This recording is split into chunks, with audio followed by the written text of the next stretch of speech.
patuloy na nagbibigay serbisyo, pag-asa at saya. GMA Regional TV, kapuso ng bawat Pilipino.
This is GMA Regional TV Weekend News.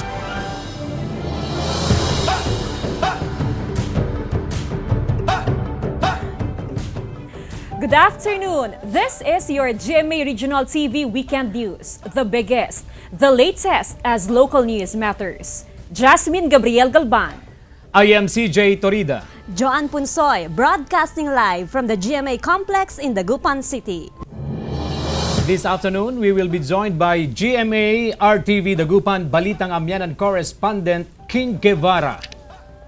Zen Kilantang of GMA RTV Iloilo 1 Western Visayas. And John D. Esteban of GMA RTV Davao 1 Mindanao. Joanne and Jasmine, partners, we have a full lineup today, as we will also be joined by our RTV counterparts from other regions. We will be joined by Rain Palino of GMA RTV Bicol and Alan Domingo of GMA RTV Cebu, Balitang Bisdak. For the headlines, new PMA commandant declares war against hazing. 2 more suspects identified in cadet dormitoryo's death. 12-year-old student killed by schoolmate in Negros Occidental. Barangay Kagawad in Cockpit Arena, caught on cam. Davao River tested positive for polio virus.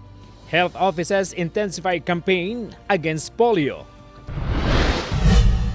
Nationwide transport strike to push through on Monday. And a taste of Ilocanos' native delicacies and dishes. 2 more suspects were identified in cadet dormitoryo's death. Meanwhile, the new commandant of PMA declares war against hazing. More details on King Guevara's live report. King CJ, the Philippine Military Academy has identified the cadets who allegedly involved with the death by maltreatment of Cadet 4th Class Dormitorio. Brigadier General Romeo Browner Jr. is the new commandant of cadets at the Philippine Military Academy in Baguio City. According to Brigadier General Browner, he wants to end hazing inside the PMA. Browner also declared war on hazing and expects everyone under his jurisdiction, especially the PMA cadets, to follow suit. Lahat po ng injuries na sinustain ni Cadet Darwin Dormitorio ay ina-account natin. So, ina-account natin kung sino ang may gawa. PNP Chief Oscar Albayalde trusts that the committee handling the case will be transparent in investigating the death of the PMA Cadet 4th Class Darwin Dormitorio. Parami ng parami yung mga lumalabas na allegedly na haze na in relation also dun sa case ni late Cadet Dormitorio. Last Friday, authorities also revealed a photo of a letter written by late Cadet Dormitorio. In the letter, he recalled what happened on the night of August 21, how he was beaten up by his upperclassmen for spending half of his allowance. His supposed buddy upperclassmen said this was a punishable offense. The upperclassmen then ordered him to do strenuous exercises like bridge under banks. When he repeatedly fell while doing exercise, he was punched more than once in the ribs. Taser was used on him, most probably. Ito na po lumalabas, and he was kicked in the head at the night of the 17th po. There are 5 identified suspects in the death of Cadet Dormitorio. One of the suspects is said to have electrocuted the private parts of Dormitorio using a taser flashlight. Hindi naman nila iniisip na nanghihina na yon or something ganun. So parang yun ang lumabas na reason kung bakit parang tinamaan, kung bakit tinamaan sa ulo siya.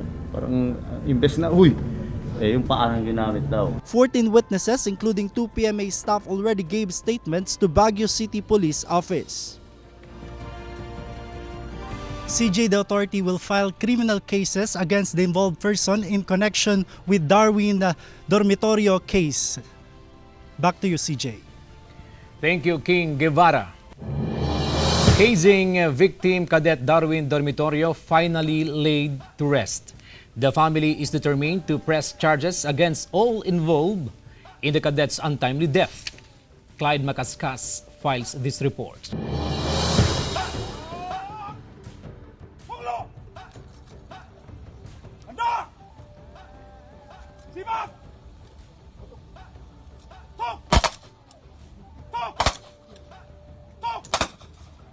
Cadet 4th Class Darwin Dormitorio, who died from hazing at the Philippine Military Academy, was given full military honors, including the traditional 21-gun salute, when he was finally laid to rest in Cagayan de Oro City Wednesday morning.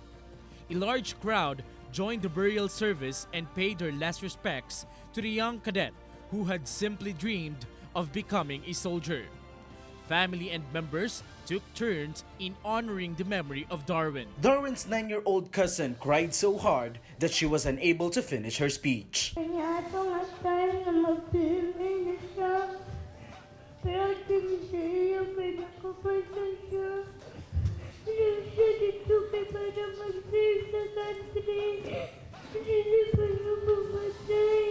Jean Año, wife of DILG Secretary Eduardo Año, and Darwin's relative, said that his death will not be in vain, as her husband promised to look into the continuing cases of maltreatment at the country's premier military academy. And we will not stop. We all care for the plebes. We all care for the incoming plebes. Yes, we care for the institution, but we do not want any maltreatment. We do not want hazing. Though Darwin's death prompted the resignation of PMA Superintendent Lieutenant General Ronnie Evangelista and Commandant of Cadets Brigadier General Bartolome Bacaro, the bereaved family could only say that it was rather too late. Right at the beginning, they should have acknowledged that. So it's no surprise. So good for them that they know their mistake. But no, too late. They should have done something. The Dormitorio family is leaving the investigation to authorities, but they are determined to press charges against all personalities who are criminally liable for the young cadet's untimely death. Together with cameraman James Yap, I am Clyde Macascas for GMA Regional TV. Philippine Coast Guard is looking into possible changes in the guidelines for water sports activities in Boracay after 7 members of a dragon boat team died after their boat capsized. Zen Kilantang has this report. People in Boracay Island have gathered to light candles for the victims who died in the accident and offered prayers. 21 members of the Dragon Boat team were rowing towards the Boracay front beach when their boat was hit by strong waves. The team was training for an upcoming international competition when the tragedy happened. Itong Dragon Boat nila, apparently, napasukan ng tubig. So, nung napasukan ng tubig, of course, siguro dahil sa alon, rowers tried to hold on the sinking boat but waves caused them to drift away. Problema kasi yung alon, iniikot yung boat, kaya yung naiba ng tao na natatakot. So doon ang umpisa yung tao na nagpanik yung mga tao. 7 members of the team were declared dead, while 14 members were rescued, including Chinese and Russian nationals. Authorities named the fatalities as Johan Tan, John Vince Natividad, Mark Vincent Navarrete, Comar Arcob, Maricel Tan, Richelle Montoya, and Rose Sopranes. Nakita kami, yung mga nandun na tourist, nakita kami kumakaway na kami doon sa gitna. Yun, may unang namin, dalawang boat na maliit. Yun yung unang pumunta sa amin. Based on the initial investigation of the Philippine Coast Guard Aklan, there are a lot of wrecks in the area and the rowers might have hit their head on it, which is why they did not survive even though they could swim. Ito ba ay dahil sa hindi marunong lumungoy at nalunod o ito ba ay dahil dun sa mga sustained injuries nila? So we're still awaiting the autopsy report. Because of what happened, PCG is looking into possibly altering the guidelines on water activities on the island. Together with cameraman Romel Porquia, Zen Kilantang for GMA Regional TV. 900 kilos of milkfish affected by alleged fish kill seized by authorities in Dagupan City. More in this report. Police authorities in Dagupan City confiscated over 900 kilos of alleged fish kill-affected bangus coming from the coastal town of Sual in Pangasinan. The seized bangus was supposed to be sold to a fish vendor in Villasis, Pangasinan. Police arrested Evelyn Venancio, a resident of Barangay Bakiwan, Sual, Pangasinan. Hindi pwedeng maibenta o makonsume ng mga mamimili. Oo. Dahil piskil pala ito. Authorities also confiscated a jeepney and an improvised tricycle used by the suspect. Venancio refused to be interviewed on cam but insisted that the bangus were still alive when they harvested it from the fish cage. Lumabag sila sa ito nga, yung Republic Act 8550 as amended by Republic Act 10654. According to Bureau of Fisheries and Aquatic Resources, National Integrated Fisheries Technology and Development Center, the mortality of fish in parts of western Pangasinan is an isolated case. The BFAR has already conducted a sample test on the fish product. Lahat ng mga vital organs ay maayos naman. So mukhang walang major problem dun sa sample na ibinigay. However, findings also show that some fish cages do not have a good water quality, which is not conducive for growth of bangus. Together with cameraman Henry Duminsil, I am Jasmine Gabriel Galban for GMA Regional TV. This is GMA Regional TV Weekend News.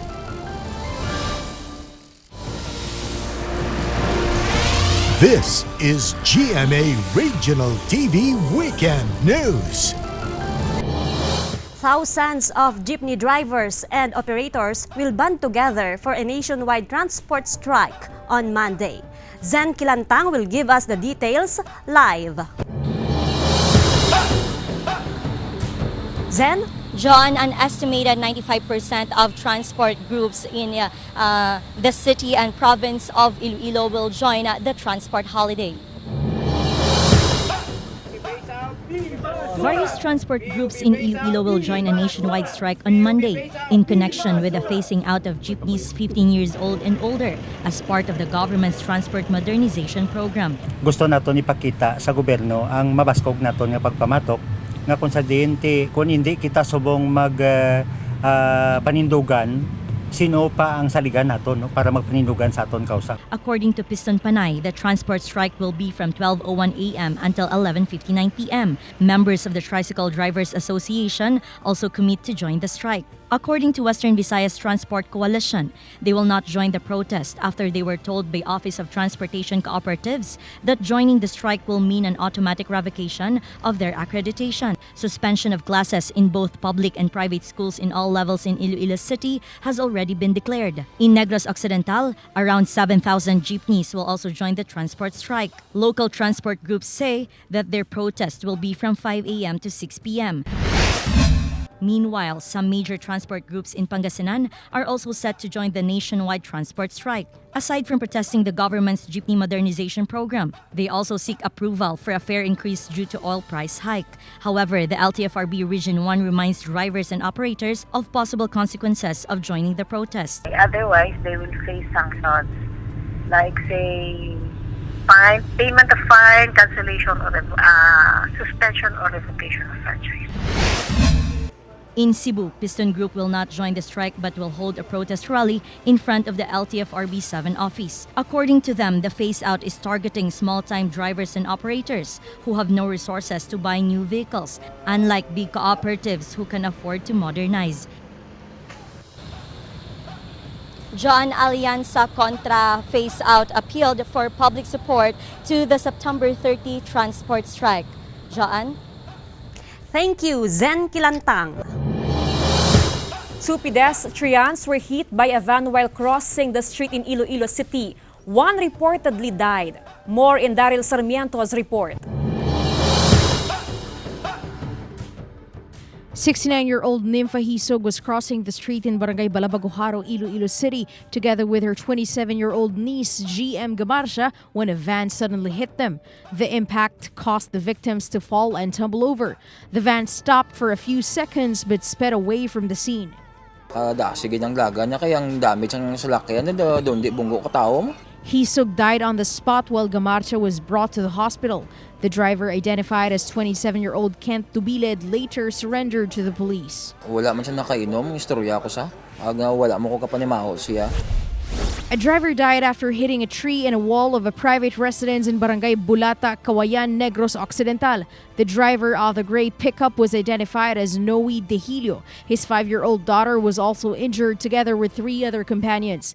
Police investigation revealed that Dehilio was driving under the influence of alcohol as they traversed the winding road from Sipalay City. House owner Alan Margase was also injured in the accident. Together with cameraman Hans Christian Desierto, Daryl Marie Sarmiento for GMA Regional TV. Know why pili nut has become the symbol of the Bicol region and its different health benefits. Rain Palino of GMA RTV Bicol has this report live.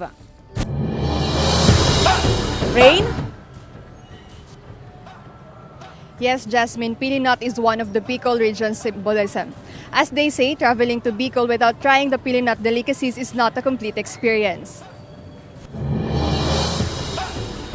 This kind of nut offers a lot of benefits such as enhancement of cognitive functions, strengthening the bones, sleeping aid, antioxidant, and many more. Aside from the nutrients given by pili nut, it has improved lives of many. One of them is Aling Yolanda. According to her, her mother is a street vendor of pili nut products when someone suddenly ordered to her. Eventually, her crispy pili evolved into other delicacies. Today, she offers roasted pili nut, salted pili, pili tart, pili polvoron, and many more. Her best seller is the honey glazed pili nut, which has only 3 ingredients: honey, sugar, and pili nuts. Pili nuts are soaked in a caramelized sugar. After this, it is ready for cooling and packaging. Haling sursugon ang pili mi, tapos depende sa season. Kung halimbawang tigkusogan siya, mas dakol man ang order mi duman. As of today, she has 10 employees. She also delivers pili nut products to various pasalubong centers outside Bicol, such as Quezon Province. Recently, the Department of Environment and Natural Resources started developing a project to support innovation by farmers of pili. Yes, Jasmine, during the intensive workshop in Legazpi City last September 17 and 18, the Department of Environment and Natural Resources said that Sorsogon will be one of the provinces selected for the innovation program. Jasmine? Thank you, Rain Palino. This is GMA Regional TV Weekend News.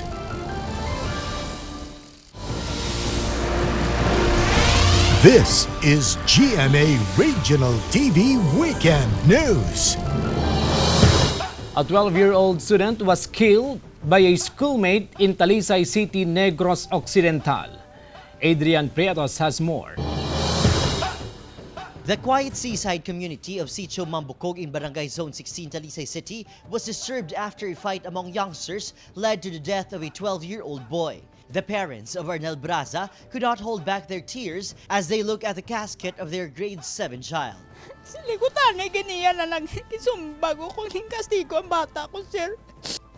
So, hindi ko magpatim. Amon bata, kinakuha naman na yung asli naman, paskulaw naman, panatapo.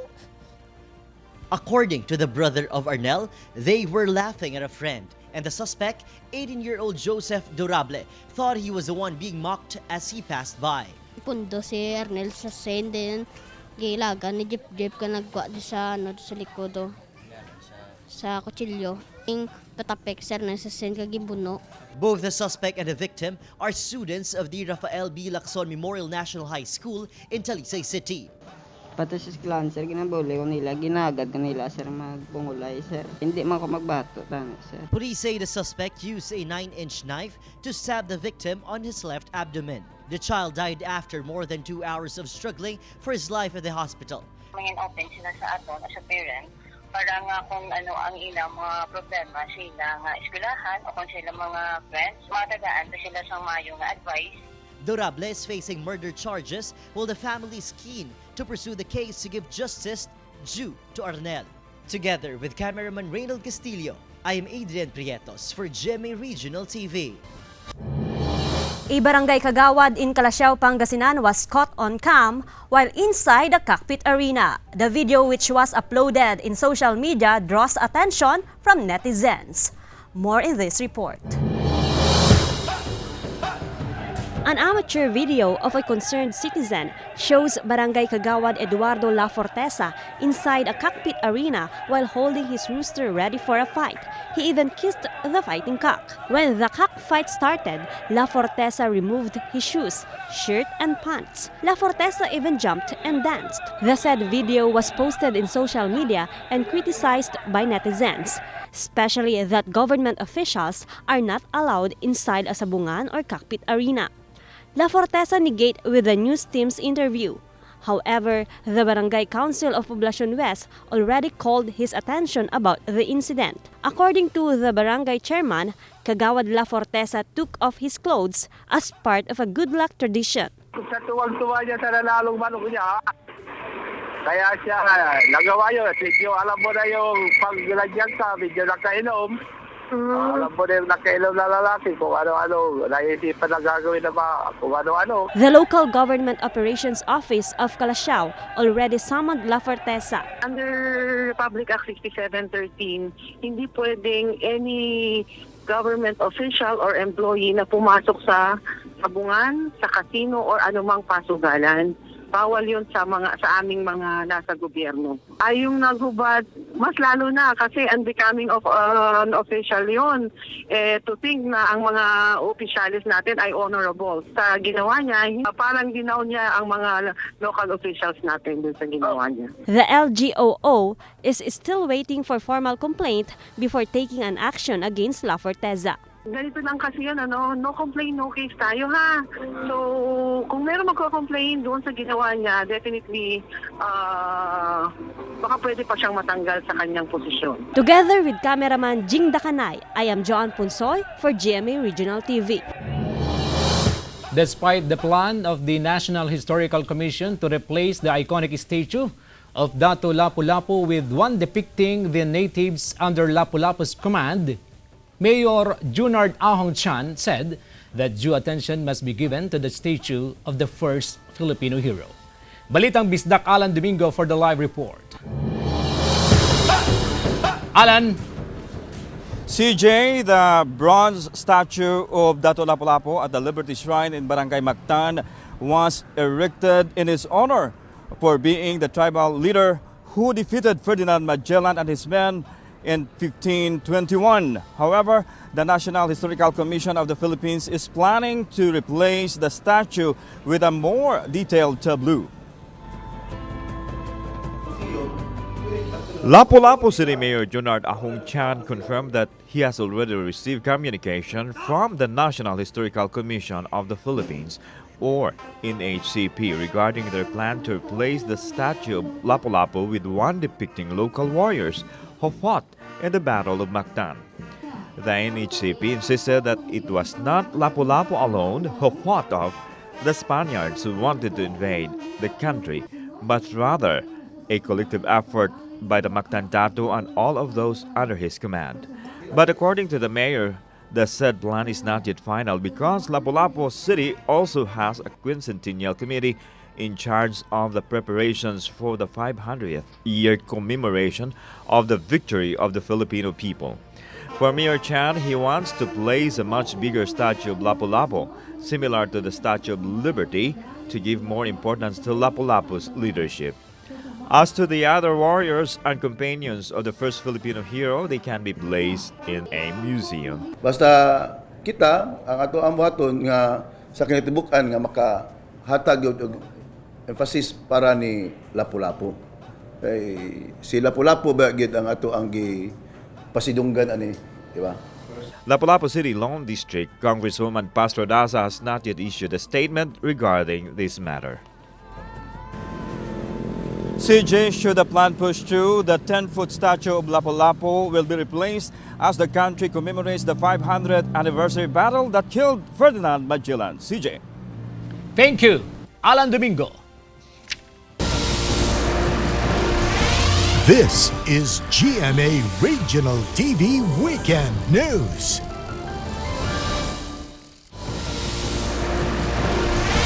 This is GMA Regional TV Weekend News. After the Davao River was tested positive for polio virus, the Davao City Health Office intensified its campaign against polio. John De Esteban will tell us more live. John D. CJ, the City Health Office said that they will involve the community in the fight against polio resurgence. Imelda Ibanez has lived in Dapsa, Barangay 1A, Davao City since she was a child. They used to swim in the Davao River when it was still clean, but now can no longer do so because the river is already polluted. Since most of the households in the area do not have septic tanks, human waste go directly into the river. Dagan naman mga labay ko mga basura diyan, mga hugaw diha na pangkuan. Pero mga bata karon giatugtan nimo maligo diri sa Wala na. Kami sa una nagaligo. Karon wala na akong mga anak kay di naman maliguan, pati naman hugawa.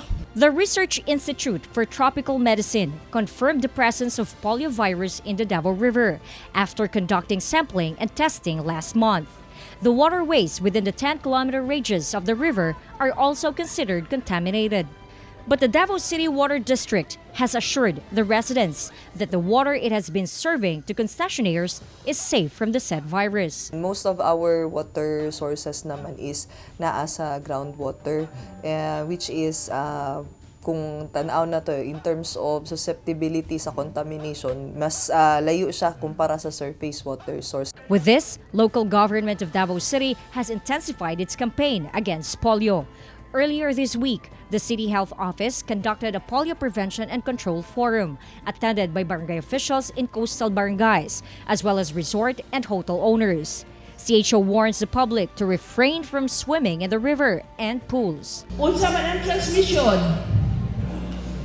Iingon, baba, ingon sa lubot, fecal oral. According to the Department of Health, polio can cause paralysis and in rare occasions can be fatal. It can also be spread when food or drink contaminated with the poliovirus is ingested. In Zamboanga City, health workers from different health centers have been going door to door to vaccinate children against polio. This is in line with the directive of the DOH to intensify routine vaccination of children to prevent the incurable disease. DOH will conduct a massive polio vaccination in Davao region early next month, and the vaccines are expected to arrive on the first week of October, and this will be administered immediately to the communities. CJ. Thank you, John De Esteban. Onyok has intensified into tropical storm while moving west-northwestward. For the details, here is Netherlands Salitrero, weather specialist of Pag-asa Visayas. Good day everyone, and here's our weather update. The tropical cyclone that we've been monitoring has already entered the Philippine area of responsibility earlier today. And as of 10 a.m., it is estimated to be located at 870 kilometers east-northeast of Virac, Catanduanes. It's already in the tropical storm category with maximum sustained winds of 65 kilometers per hour and gustiness of up to 80 kilometers per hour. And for the next 24 hours, it's still expected to intensify into a severe tropical storm. It is generally moving in a west-northwest direction and it's moving fast at 35 kilometers per hour. Onyok remains less likely to make landfall in any part of the country. However, the extension or its trough will continue to bring cloudy skies with rain showers and thunderstorms over the provinces of Eastern Visayas and Bicol region. And based on our forecast track, this system will continue to move up and may exit the Philippine area of responsibility by Monday and Tuesday. And for the latest weather update, visit the Pag-asa website at bagong.pagasa.dost.gov.ph and check out our social media accounts in Facebook, Twitter, and YouTube. And that's our weather update for today. Reporting from Pag-asa Visayas DOST in Mactan, this is Netherlands Salitrero. Have a great weekend.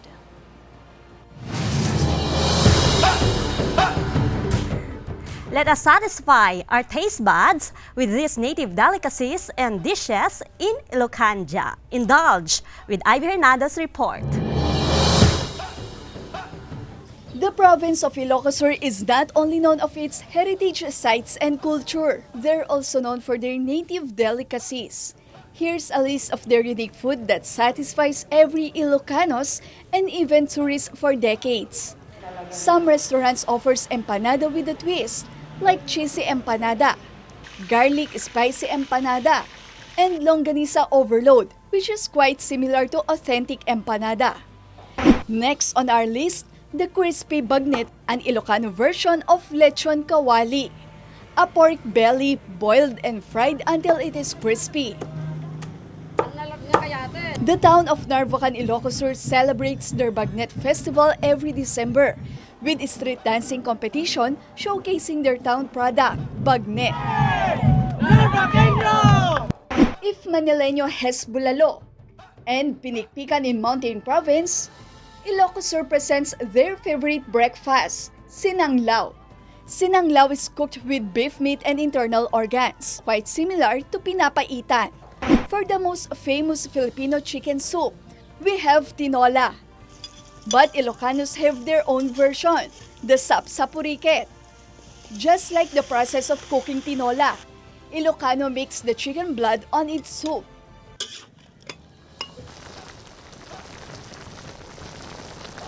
Last on our list, ginataang kuhol or snails in coconut milk. Farmers consider snails as notorious pests in the rice fields, but Ilocanos found a way by making kuhol a delicious exotic dish. So when you're in Ilocos, take your chance and taste the best foods in the north. Together with cameraman Norman Raka, I am Ivy Hernando for GMA Regional TV. Kapuso, 88 days to go before Christmas. And that was the biggest and the latest from the regions. Thank you for joining us. And from all of us here in North and Central Luzon, this is GMA Regional TV Weekend News, where local news matters.